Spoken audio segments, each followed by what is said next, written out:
Welcome to ஜஸ்ரீதா kitchen. இன்றைக்கி ப்ரக்கோலியும் பச்சை பட்டாணியும் போட்டு பொரியல் செய்வது எப்படின்னு பார்க்கலாம். அதுக்கு தேவையான பொருட்கள்: ப்ரக்கோலி ஒன்று, அரை கப்பு பச்சை பட்டாணி, ஒரு பெரிய சைஸ் வெங்காயம், பெரிய சைஸ் தக்காளி, 2 ஸ்பூன் குழம்பு மிளகாத்தூள், அரை ஸ்பூன் கரம் மசாலா, உப்பு தேவையான அளவு, பெருங்காயம், கருவேப்பிலை, கொத்தமல்லி. அடுப்பில் கடாய் வச்சு ஒரு சொம்பு தண்ணி ஊற்றி 1 ஸ்பூன் உப்பு, அரை ஸ்பூன் மஞ்சள் பொடி போட்டு தண்ணி கொஞ்சம் சூடாக இருந்தோம். ப்ரக்கோலியில் பூச்சி இருக்கும், அதுக்காக சுடு தண்ணியில் போட்டு எடுத்துக்கலாம்.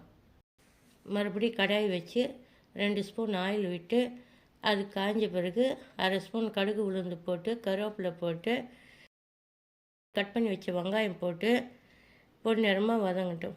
வதங்கிய பிறகு இஞ்சி பூண்டு பேஸ்ட்டு, பெருங்காயம் போட்டு வதக்கலாம்.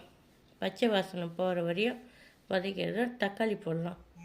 தக்காளி போட்டு நல்லா வேகிறதுக்காக அரை ஸ்பூன் உப்பு போட்டு தக்காளி வதங்கந்தோம். 1 ஸ்பூன் கரம் மசாலா, 2 ஸ்பூன் குழம்பு மிளகாத்தூள் போட்டு பச்சை வாசனை போகிற வரையும் வதக்கிக்கலாம். வதங்கிறதுக்கு பச்சை வாசனை போகிறதுக்காக அரை டம்ளர் தண்ணி ஊற்றி கொதிக்க வச்சு பச்சை பட்டாணி அதில் போட்டு கொஞ்சம் நேரம் வேக விடலாம். வேக விட்டு ஒரு அரை டம்ளர் தண்ணி ஊற்றி ப்ரக்கோலி போட்டு கொஞ்ச நேரம் வேக விடலாம். தண்ணி நல்லா சுண்டி வந்ததும் கொத்தமல்லி போட்டு இறக்குனா ப்ரக்கோலி பச்சை பட்டாணி பொரியல் ரெடி. ப்ரக்கோலி கண்ணுக்கும் ஹார்ட்டுக்கும் ரொம்ப நல்லது. உங்களுக்கு எங்கள் பார்த்து தந்துட்டு பிடிச்சிருக்கோன்னு நினைக்கிறேன்.